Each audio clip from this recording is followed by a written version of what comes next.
Hey Raghunath, tell everyone about our Patreon community. Sure, Kastuba. The Wisdom of the Sages Patreon community is an incredible online yoga resource. If you like the type of yoga wisdom and culture we share on the show, then our Patreon community is a great next step.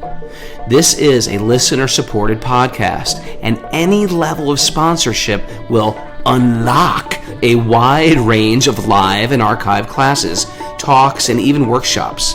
Raghunath teaches, I teach, and we have a host of other excellent teachers on topics ranging from yoga philosophy, asana classes, storytelling, Ayurveda, kirtan, cooking, meditation, and a lot more. We even have an incredible online Bhakti 12-step recovery group. So if you want to check it out, go to patreon.com/wisdom of the sages. All right, let's get it on. Om Namo Bhagavate Vasudevaya. Om Namo Bhagavate Vasudevaya. Om Namo Bhagavate Vasudevaya.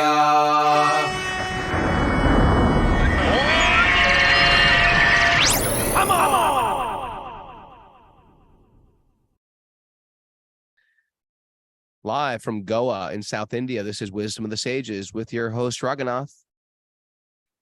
And that's it. Just your host, Raghunath. You don't get Kastuba today. Kastuba is in, well, it used to be called Trivandrum. I can't pronounce how they say the new one. But Kastuba is trying to link on. We had a whole planned show today. But we're going to bring on Jiva G right now. Jiva G from Jiva G Life Coaching, also from her new podcast, which we can talk about a little bit. And we're going to do this into a little sweet baby Krishna. Jiva G, welcome to the show. But before we welcome you to the show, sit back down. Mara, do we have any announcements for today? Here, you take the mic and I'll look up with my hands. Okay. Yes, we do. We have a asana class with Josh Kane tomorrow for our Patreon members at 10:30 a.m. And there's a Bhakti Recovery Group meeting at noon today. All right, we're doing 10th Here, I canto. got you. We're doing 10th canto. Krishna book or 10th canto? Oh, let's do Krishna book. Got it. Let's do Krishna book. Okay. Or we could do that book that we're reading. Oh, God.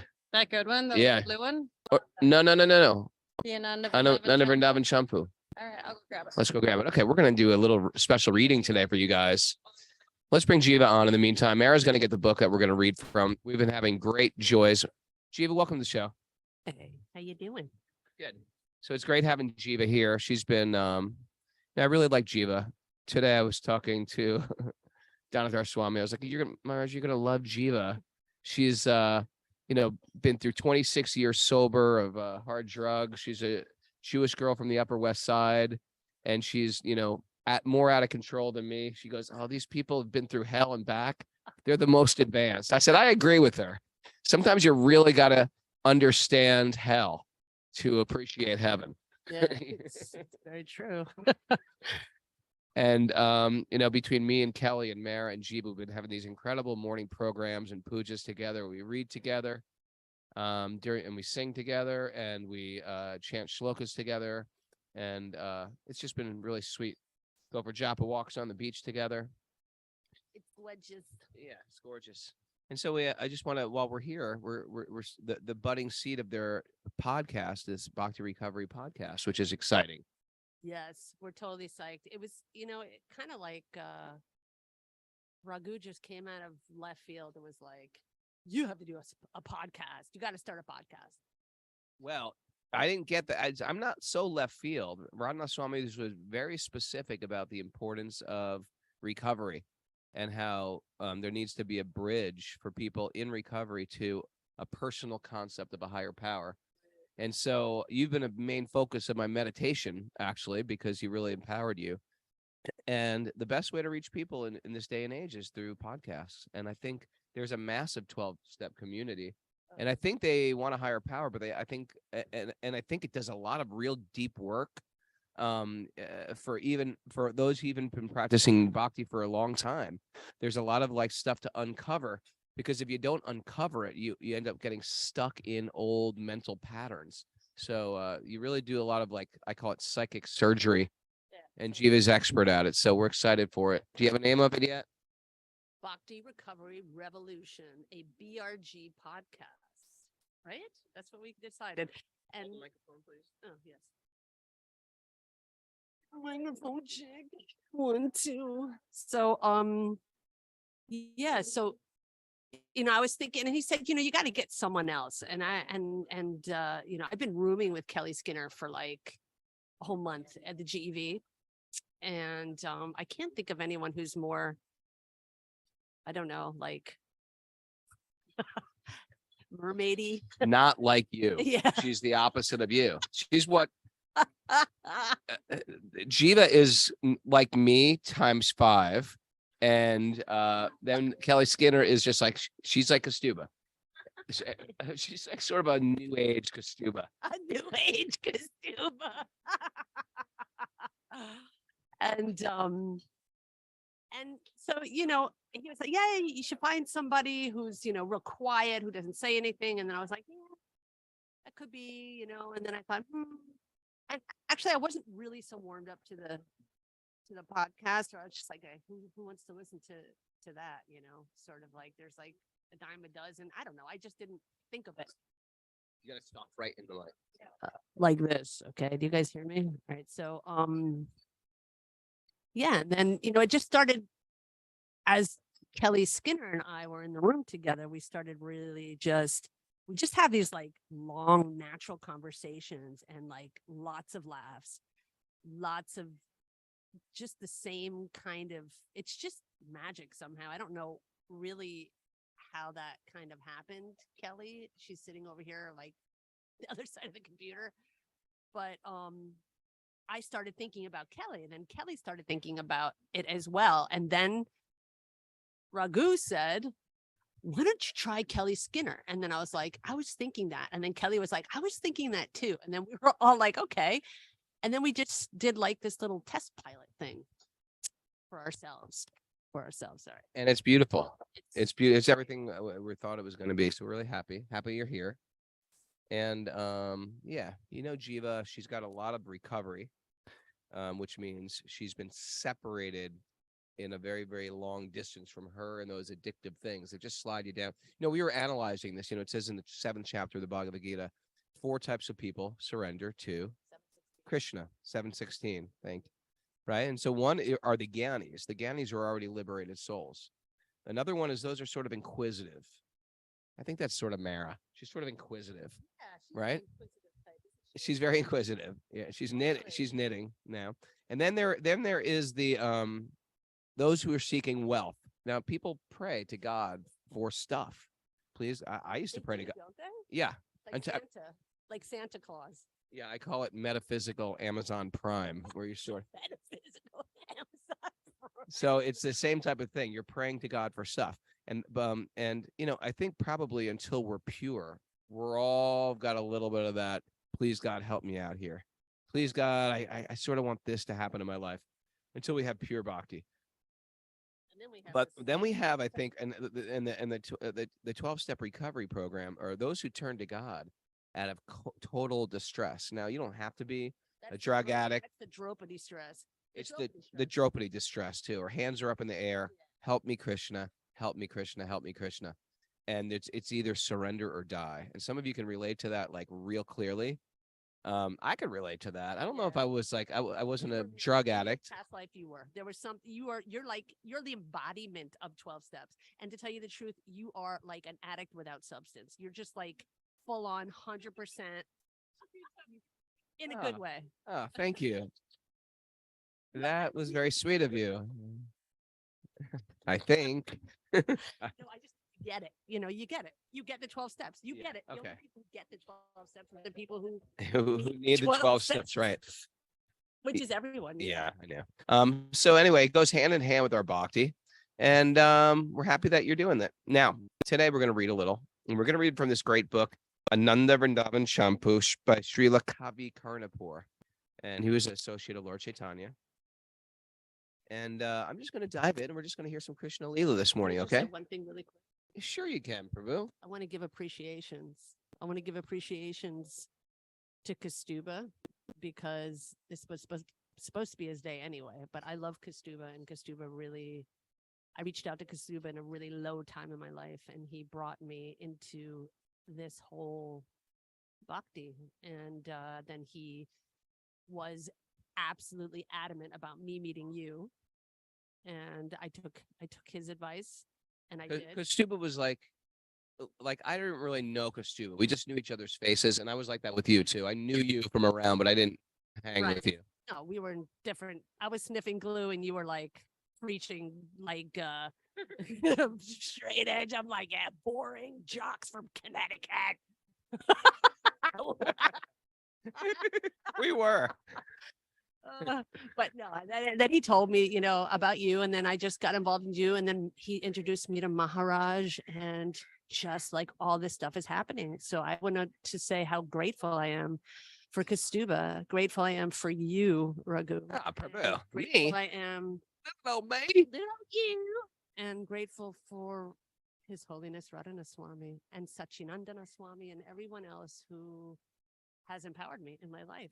And I owe it all really to you guys. And to We got Krishna. good people in our life. We We really got good. And that's what I say every day coming off this podcast. We got good people in our life. And I really find like Thank you. yeah, you're welcome, Prabhu. We love having you. The more you just you get into your bhakti plan, the more you really surround yourself with good people, and you start to realize, I only want to be around good people. Yep. Life is too short to hang out with crazies, and you start hand selecting the people in your life. And truthfully, the words that come out of our mouth, write this one down, Mara. The words that come out of our mouth attracts people to us. If you don't like the people who are in your crew, guess what? You're calling them. So whatever you talk about, it attracts certain people to you. So you gotta be very careful what comes out of your mouth. Let's face it, if you're really into Krishna and people hate Krishna, they're moving away from you. If you're really into baseball and you hate baseball, you're staying. Wait a second. If Kelly's really into baseball and I hate baseball, I'm not going near Kelly. So whatever's coming out of your mouth, it's inviting people to you or pushing people away. When we become really focused on our spiritual life, it attracts seekers and searchers of truth, journeymen. Yes.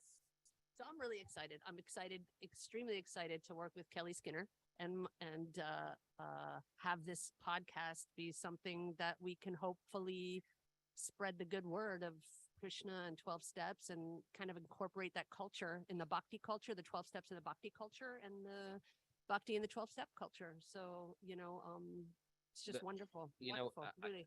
The bhakti. Love Kelly. We all love Kelly. That she's a no-brainer. Even though I hit her with a stick by mistake this morning in the head. All right, wait a second. Here, I just want to say what the beauty of the 12-step and what the 12-step culture, which I find problematic, that's not in the bhakti culture, or I saw these problems happen, is you can go publicly presenting yourself in one way in the bhakti community, yet have a lot of secrets. And because you're maybe been around a long time, or 10 years or 5 years or 30 years, you might just feel like, well, I have to present myself as a senior devotee. And that what happens is you repress what you're going through, your struggles, especially if you don't have a close-knit community or very good friends you could share with, because you feel like I have to save face. I have to uphold this position. I'm the temple president. And that's a massive problem. And so what I find is it's a new type of vulnerability and creating a safe place for people just to be genuine. And it's a necessity in bhakti if we want to move forward. Absolutely. It's not about lingering in the nasty sauce of our past. It's about, naming it, cleaning house, moving forward. Right. And then it does come up. We have our samskaras. We have them and we carry them. And, it's about addressing them, learning ways to deal with them, learning ways how to move forward. Anything that gets in the way of our spirituality, anything that gets in the way of our relationship with Krishna, is not of use. And we can't use it in service. So we don't need it. Like that. Okay, great. All right. So I'm going to read. It will be called Bhakti Recovery Revolution. Yeah. We're going to spread the word as soon as it's up and going. It'll be probably spring. Om Jnana-timirandasya Jnananjana-shalakaya Chakshurunmritam Yena Tasmai Shri Gurave Namaha. This is from the Ananda Vrindavan Campu by Srila Kavi Karnapur. This is the Poganda Leela. Poganda is an age. Poganda Krishna is ages 6 to 10.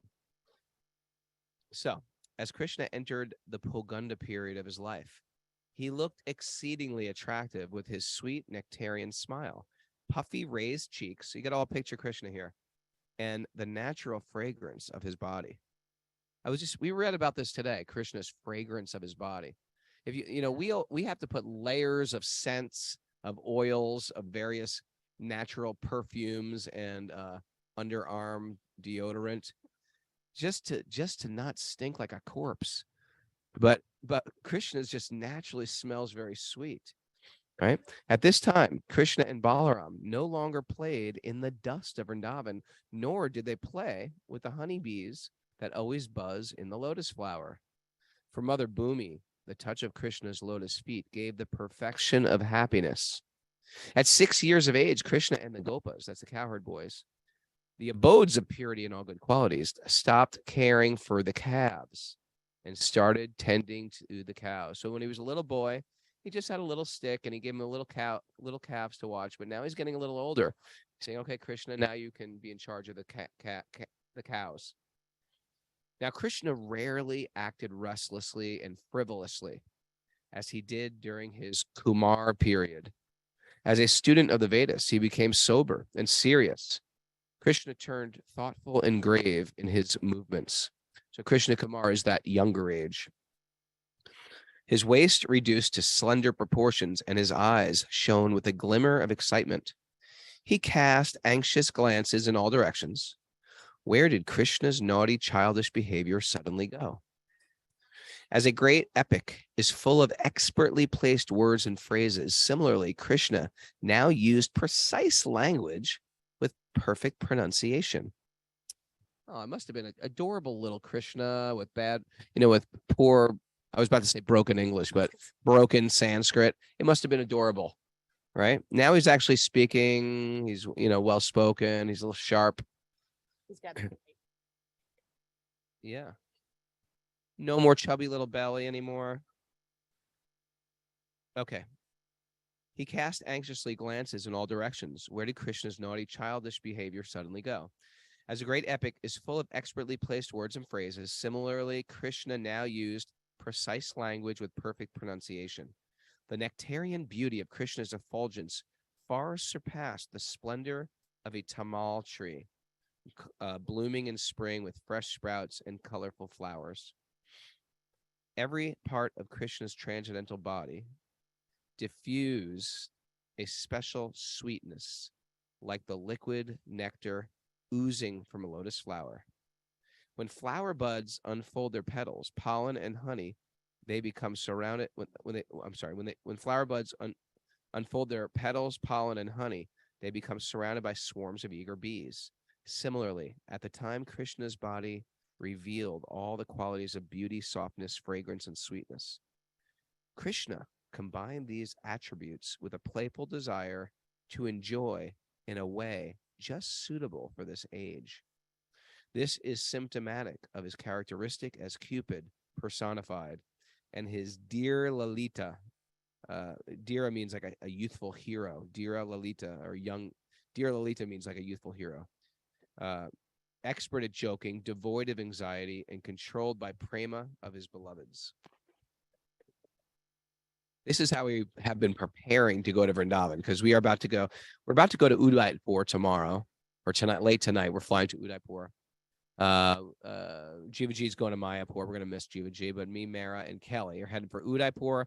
And right near Udaipur, this beautiful city is Nathdwar. That's where the famous Nathaji, Srinath deity is, or Nathaji, they call him. And he's actually the deity that was on top of Govardhan Hill. They call, in the Chaitanya Charitamrita, he's called the Gopal deity. And he was the deity that was, it's an ancient deity, but he was found by Madhavendra Puri, who was, do you know who Madhavendra Puri was? Yeah, no. Okay. Yeah, no. Yeah, no means no. Yeah. I think. Yeah. It's fun having Jiva here on the hot seat. Madhavendra Puri was the Param Guru, the guru of Lord Chaitanya. So he went to Vrindavan. There's a great section in the Chaitanya Charitamrita about Madhavendra Puri's in Vrindavan, and he's sitting at Govardhan Hill, and he's fasting, and he's chanting on his beads. And a cowherd boy comes to him and says, "Why are you fasting? What kind of meditation are you doing? What's going on here?" And he said, "Listen, no one fasts in my village." This is what the little cowherd boy said. Now you got to understand, this isn't a long time ago. It's not 5,000 years ago. This is, 500 or 600 years ago. Yeah. And so, sure enough, this cowherd boy came and gave a pot of milk to Madhavendra Puri. So Madhavendra Puri just sort of like, "Okay, thank you," took this milk. And as he was chanting, he dozed off. And then Krishna came to him in a dream. And he realized that cowherd boy, that was Krishna. And Krishna in the dream said, "I have been so hot. I've been trapped in these bushes.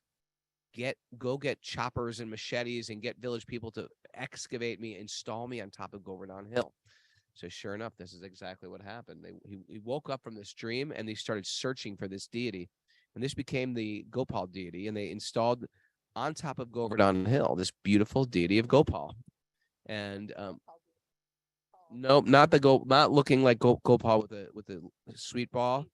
He's actually the deity Giridhari, where he's lifting Govardhan Hill with his finger, and he's got these very like long, drawn out eyes that almost like an Asian eye. People, I'm sure they have seen pictures of this deity. Yeah, and it's a bas relief there. Someone's got it on the Zoom board. Sega does have a picture of Srinathji on the Zoom board. Yeah, he's got one hand up, lifting up Govardhan Hill. So, and this is what's happened you got to understand, over the centuries, India's been invaded. And what do invaders do? They try to wreck your culture. They try to convert you, generally conversion by sword. It's not conversion like by culture. Invaded culture, you don't find about conversion by sword. You find conversion by culture. People are so into the culture, your music, your dance, your club jummins. The people are like, "What are you guys doing that makes you appear so blissful?" There's not a fear-based conversion. And also written right into the Vedic texts is we can't convert anybody. Everybody's a spirit soul. You got to just get serious about your spiritual path. How can we help you? How can we help you get serious about your spiritual path? But is it a real deity? Like, I've seen the picture of close. I've seen the picture of Krishna holding with his pinky, but is there a real deity? It's a real deity. It's a bas relief, meaning sort of like comes out of carved into stone. Yeah, and so the deity was installed, and then again, when the Mughals came and started wrecking all the deities, they destroyed Haridev temple, and of course the Brahmins hid this deity, and they hid him in Jatipur, which is at the tip of Govardhan Hill. And that's where Vallabhacharya, who was a great saint, took this deity, and he and his son started worshiping the deity. And eventually they had to hide the deity, and they brought him to this Rajasthan, which is an Indian state filled with all these Vedic kings. And these Vedic kings had basically, and we're going to see one tomorrow, giant fortresses, like walled cities in the desert on hills. And they were very, very difficult to invade. And I think the Mughals only invaded maybe one or two. But they just had to make some type of peace treaty with them. But so this deity was taken care of. And now to this day, this deity is on this hill being worshipped, and the worship is out of control. It's like the deity never wears the same clothes every day. If they let us take pictures, they will. There's people just sewing all day because the deities are always wearing new clothes. There's sweet makers going all day. Yamuna water is brought like once a week in giant. You ever see those on the road? They have gasoline trucks. Yamuna water is brought in these gasoline trucks every week because the deity only bathes in Yamuna water. So it's a very, very high standard of worship, and the people are like, they have so much sick, out of control bhakti. No, that is not the temple. Oh, maybe. Yeah, that's the deity. That's the deity. Skinner's doing some research. It's like the Bhakti Beatles. Did you ever see those things of that Elvis goes on stage? It's like that. When you get darshan of Srinathji, people lose their marbles. And you know what? It gets that Bhakti gets transferred to you. Okay, I'm going to continue reading. I want you to go. Anyway, you can go with me in October because I'm taking a group there. We're going to Udaipur with my group in October. You can go to raghunath.yoga, check that out. We're going to go to Udaipur, Nathdwar, fly to Rishikesh, Haridwar, and Vrindavan, and also Varanasi to see Lord Shiva. Okay. This has been a paid-for advertisement by Raghunath. Okay. All right, let me keep going. Every part of Krishna's transcendental body diffuse special sweetness, like the liquid nectar oozing from a lotus flower. Okay. Krishna combined these attributes with a playful desire to enjoy in a way just suitable for his age. This is symptomatic of his characteristic as Cupid personified and his youthful hero-ness, which is expert at joking, devoid of anxiety, and controlled by the prema of his beloveds. The creeper named Shamalata becomes free from bitterness before it produces fruits. Even before fully ripe, the fruits are soft, tasty, and tempting. Similarly, though not fully mature, Krishna's body displayed a tantalizing charm. As a necklace acquires more attraction when strung with different jewels, similarly, the elegance of Krishna's body enhanced from the variety of radiant pastimes he performed. The serenity of a lake is destroyed when intoxicated elephants enter and playfully spray water from their trunks. Similarly, Krishna's broad chest and wide shoulders emanated a sweet wantonness that enchanted and agitated the minds of the observers. Radha and all the other beloved gopis of Krishna appeared on earth along with the Lord. Krishna's complexion compares with the hue of a blue sapphire, a blue lotus, or a fresh monsoon cloud. The complexion of the gopis defeats the brilliance of molten gold, lightning, and golden champak flowers.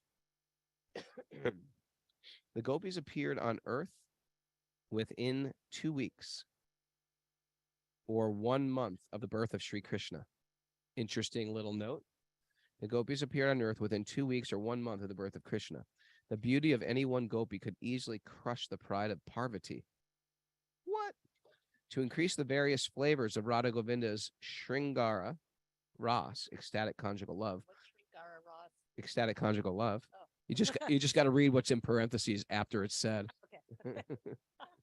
The gopis appeared in Vrindavan to selflessly serve Krishna, the fountainhead of Madhurya Ras.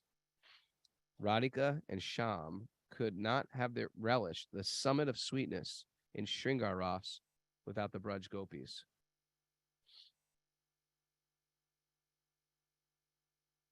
Continuing on. In the beginning stage, Tulsi Manjaris grow straight. Right? You know what Tulsi Manjari is? I know what Tulsi is, but Tulsi, the Manjaris are the little, if you've seen Tulsi, they grow these long the little seed flowering parts of it. That's a Manjari. You usually take that and the 2 leaves underneath it, and that's what's broken off and offered to the deity. Really? The Manjari. Yeah, it's sort of when you clip the seeds, it enhances the growth too, right? Yeah. You're nuts With any flower. with any plants.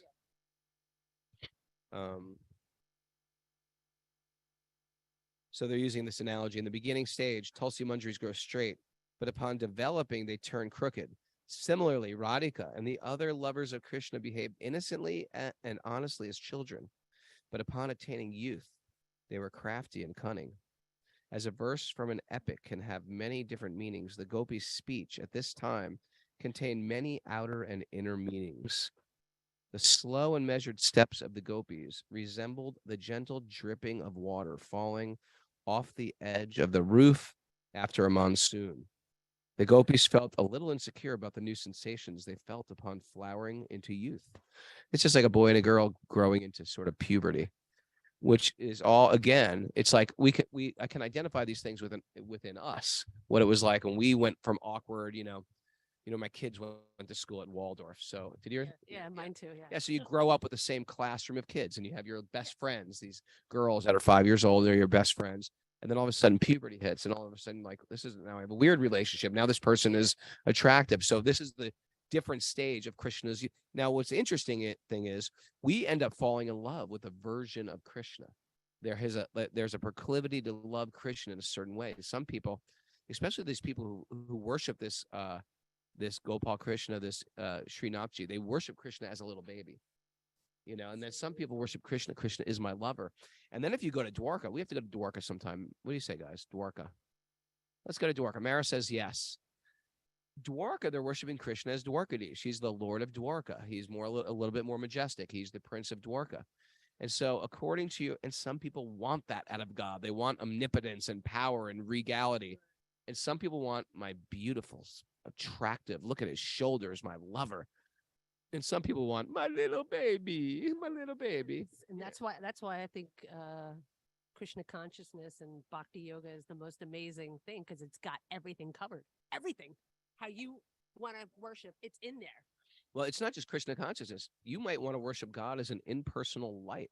We got that. We got you covered there too. Yeah. You want light. You don't want to say the name God. You want to just say truth. You want to say Om. We got a place for you. I feel like there's a seat at the table for everyone in Vedic culture, and that's why I fell in love with it.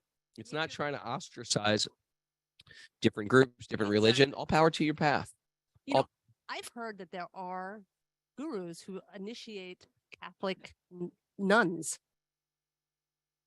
in a bhakti path, to the bhakti path. Never heard that. And you got more information on that? I actually do, but I don't want to say it in case it's not true. I mean, it's here. You are me, but much more insane. I've become Kostuba on the show now. Yeah, no, I'm just not sure. Okay, I then don't then wanna you've already done that. mention name. I didn't mention any. No, you've just said that it's been done, which means I've heard it's been done. That doesn't mean that it's been done. that means you're completely speculating and put it forth as truth. Well, I've heard it from a devotee. Okay, now I am Kostuba. Now I am Kostuba. I'm gonna reel you in. I'm gonna check that out. I'm gonna reel you in. check that out right now. No, don't check it out now. No. We're on a mission here right She really is. now. Okay. Everyone's laughing because we're like Uh, male and female. All right. Shlamazel. Okay, continuing on. Anyway, this is how we prepare to go to Vrindavan as well, too. Like I was in the beginning of saying, after we go to Udaipur and Nathdwar, we're gonna head to Govardhan Hill, and we're gonna go to Govardhan Hill, and then we're gonna go to a special place called Nandagaon or Nandagram, which is where Krishna and Balaram grew up, and the original Krishna and Balaram deities are going to be worshipped. And we had on our show Krishna Murari Goswami, one of the young priests of the Krishna Balaram temple in Nandagram, on the show. It's a great episode. Google it up and find it. But he's going to take us around privately, and we're going to meet the deities there. I'm super excited. You're going to see this ancient deities that have also excavated, and where Govardhan Hill worships. Govardhan Hill is a hill that represents Krishna.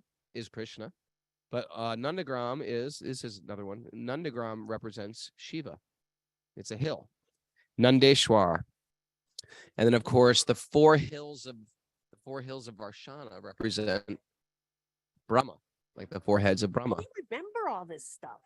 I don't remember. I've just been doing it a while. I should know more. I should know much more. Oh, I'm like, whoa. Yeah, I remember being impressed by brand new devotees. I was like, wow, they know so much. I should know a lot more. I think you know a lot. I should know more. Okay. So anyway, this is how you prepare to go to Vrindavan. You hear and chant about Krishna. And if you're doing it with the right consciousness, Krishna lets you in. And when I say in, that doesn't mean you just show up on the town line. I'm in Vrindavan. It means you are allowed to enter Vrindavan and feel Krishna's presence. And if you've been with me to Vrindavan, or if you've gone to Vrindavan and have that feeling, like this is not an ordinary tourist spot that I can find on TripAdvisor. This is like a different world. I'm paranoid. I'm super scared of going to Vrindavan. There should be a healthy respect. It's like swimming in the ocean. There's got to be a healthy respect for the ocean. So I think that's not a bad thing. And it sort of keeps you from taking Vrindavan for granted. And even when I'm in India, like I'm going to go to Vrindavan in a few days, I never believe I'm there till I'm there, because I've seen repeatedly Krishna turn people away. Oh my gosh, totally. I've heard so many stories, and I'm like, oh my God, I'm going to probably get like chewed up and spit out by Vrindavan, like, get out of here, you dirty old can. You dirty can. Get out of here. Well, that's yeah. Radharani's merciful, but you're going to Mayapur. That's the Odarya Dham. That's the land of mercy. Oh, thank God. Yeah, and I need it. it's the land of dented cans, and it's perfect. And so now I'm worried. Okay, I hope I get in. I hope I get in. Am I on the good? Yeah. list? Okay. All right, I'm gonna continue on here. I'm gonna jump ahead here. When Krishna's beloved gopi Radhika appeared, the whole world drowned in unlimited transcendental ecstasy. Radhika's touch turned the village of Vrindavan into abode of the sweetest fortune. The birth of the flower archer Cupid attained perfection by Radha's presence, and the poets achieved perfection by praising the mellow exchanges of Radha and Krishna. The gopis were extremely anxious to meet Krishna, but they did not manifest any external symptoms of their ecstasy. Transcendental lust has taken over their minds, but they did not show any lusty behavior. Though desiring, they did not act on their desire. They sustained their lives with just one thought. Soon we will enjoy many playful pastimes with our beloved Shama Sundar. The gopis hid this intense longing deep in their hearts. They covered the emotions swirling within their hearts with a veneer of boundless shyness. Their sudden detachment from ordinary activities created a slight fear within their minds. Their functions of their minds appeared to be hampered by a type of dreaminess, the incurable disease of inertia that had mysteriously infected the gopis. The sudden transformation of the gopis' minds resembled a type of rice that is ripe inside, though appearing raw outside. So we can see that this is, God, they're playing music here. We can see like this. Do you guys hear Yeah, the music? man. Can you, maybe, Mara, can you go talk to them, please? Can you, it's just, all we need is 10 more minutes. So this is, I mean, I think it's safe to say we've all sort of experienced this, romancing Krishna. We've fallen in love with Krishna, and then nothing of the material world seems the same. Everything that was normal, everything that we were strongly attached to, everything that made sense in the material world now makes no sense whatsoever. What do they say? Okay, thank you, sir. So that's where the gopis are at right now. They're saying, "Oh my God, Krishna." Somehow they maintain their patience despite the fact that the forceful movements of their hearts spun their minds in circles. Though concerned, the gopis did nothing to stop the growing force of their desire. Just as one with a fever always feels thirsty, the gopis always felt severe aching in their bones and joints due to the raging fire of their intense desire to enjoy with Krishna. As termites eat dry bamboo devoid of moisture, rasa, the termites of desire slowly nibbled away at the dry, mellow rasa, less hearts of the gopis. Although their minds vibrated with attraction for Krishna, their tender bodies were not yet experienced in savoring the sweet mellows of love. The sweet mellows of love. Mellows of love. That's a song. The disturbance of the gopis, you are me. The disturbance of the gopis' minds made their cheeks turn pale yellow in color like the lavali fruit. Their lips dried out like fresh leaves withered by the sun, as the petals of blue lotus flowers lose their luster with the arrival of winter. The childish glimmer in the blue lotus eyes of the gopis gradually faded with the onset of the youthful desires. They breathed heavily as if afflicted by sunstroke. Their erratic movements resembled a deranged person moving here and there without any purpose. Uttering incoherent phrases, the gopis appeared like a person who has lost his speaking ability due to negative planetary influences. When a person develops a mood of detachment, he loses interest in domestic affairs. Similarly, the gopis became totally detached from their homes and relatives. Yeah. First of all, it's almost like a child. This is reminding me as the gopis are and Krishna is going through this leela of their ages. This is reminding me of, in the material world, how a teenager goes through this period where I'm experiencing this now. My kids are getting a little older, and sort of like I'm less the focus of their life, and they're like, well, I'm going to hang out with my boyfriend. I'm just getting back from India, and my kids are like, oh, I want to go see my boyfriend in California, and I want to go to Alachua and see my friends down in Alachua. And I'm thinking, oh, I get it. I'm less on the priority list. The domestic affairs or less are on the gopis priority list. Now it's all about love. And this is also where we're getting to in our own bhakti practice is the things that made sense, the things that we once loved seem trite. It seems really mundane. Even while we're here in Goa. This is definitely like a party place where people come to party. For us, it was like completely relaxing. But truthfully, without Krishna here, I'd be like, I need to get out of here quick. Yeah, absolutely. I'd be like, I could be here for maybe 24 hours, sit in the sun, jump in the ocean, and be like, okay, I want to go home. Well, we have a sangha, and we did we did every day. We did arati every morning together, and it was so nice. And Mara read every morning all the prayers and all the things that I probably won't remember, but remember in my heart, that's for sure. So it was beautiful, and that sangha was beautiful because we're here together, and that's why it was so special. Really. Well, this is it's the nature of bhakti, and it's almost like sort of, and I can understand why sort of Kelly's going through it right now with her family, because Kelly's one of these people who are not from an, Mara too. The Mara's a little different, I think, but Kelly's going through it now. She's getting into bhakti, and she's getting it really serious about it. And her family, who she's very close to, is like, "What's up? What's up with you? What's going on? Like, what's all this Hinduism stuff? Why the markings on the forehead? Why these wacky outfits? What bhakti this, bhakti that?" Kelly's like, "I always had the wacky outfits." Not wacky. It's elegant queen outfits, mermaid goddess outfits. My point is they want to know what's up, and they'll be like, why are you isolating from us? Why?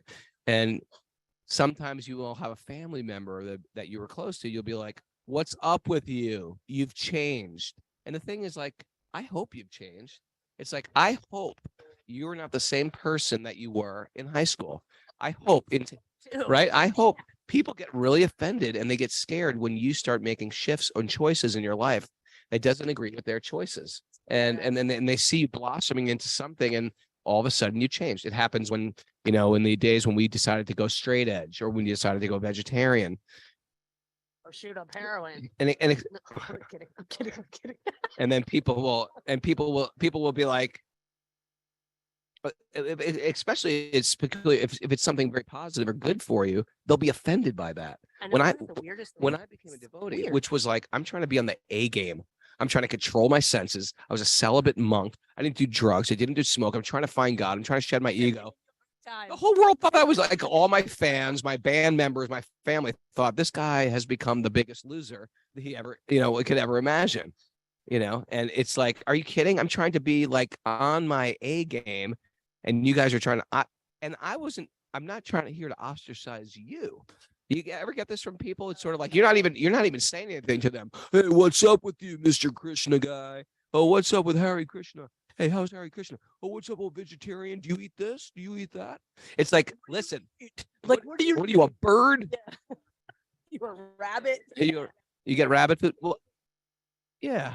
It's so it's like one of these things like, you're not even going after them, but they'll feel a threat. And that's why we have to really become, I think a better way than I played it was just like, okay, you don't like me? Later. I think there's a better way to do it. And that's sort of the Mara version, which is inclusive. Why don't you check out our podcast? Mara's got Papa Tony listening to the podcast every day. He's got a sister chiming on occasionally. Friends from high school are listening. The whole starting lineup of her women's women's field hockey team has been listening. The varsity team has been listening. True. It's not true. I'm making that up. But my point is, she's got a different approach than I had. My approach in the old days was, you're not on the team. I'm isolating myself from you. It's much better to be inclusive and to invite people.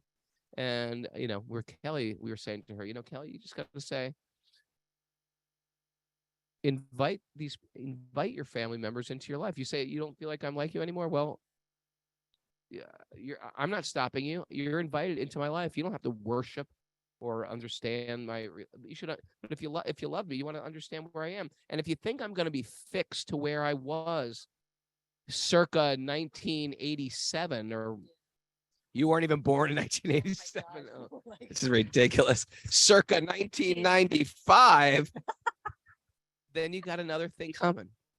Okay, Mara, I think we're running out of time here. What's going on? We got any takeaways? Let's bring Mara back on the show. Goodbye, Jiva. Love having you.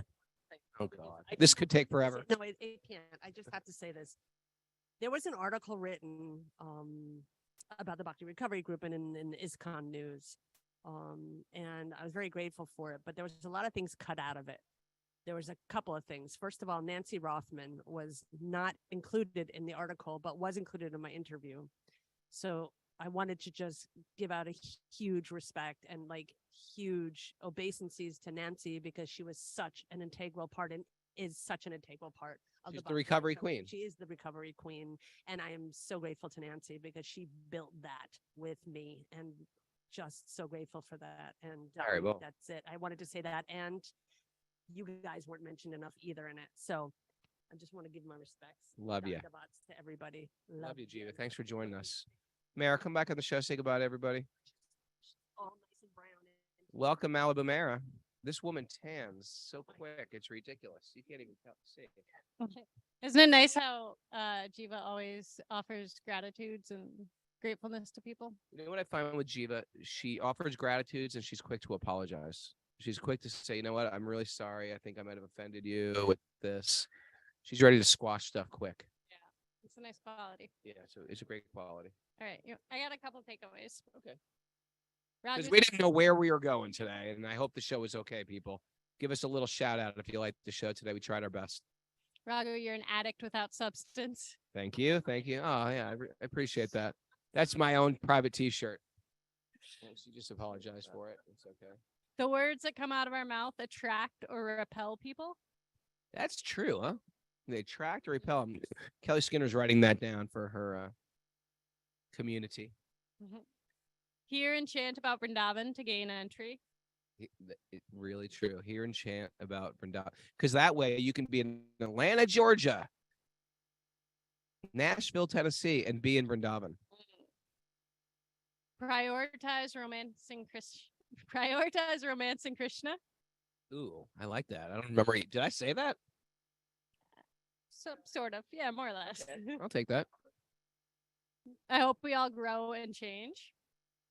I hope we all grow and change. Yeah. You've changed. You've changed. What's the matter with you? You've changed. Thank you. Thank you very much. And we don't have a song queued up. And we've got good people in our life. We got good people in our life. Can you keep doing that over and over? Just hum. No, come on, sing the song. How do we end the show, Jiva G? Come on. All right. Okay, everybody, thanks for joining the show today. Thanks for Bhakta Henry Haridas. Love you. I see you there. Thanks to everybody who joined us live. And you stayed with us, even though Kustuba bailed. Kustuba's got a travel day tomorrow. So we're going to be live in Udaipur doing the show. We'll see everybody at the same time. I'm really looking forward to it. I made the live band, or Mara made the live band stop playing their music. So we have to get off quick. But we'll see you tomorrow from Udaipur. Lots of love. It's a beautiful day for a beautiful day. Let the magic continue to flow. I just want to give you a view of the beach before we leave. Krishna.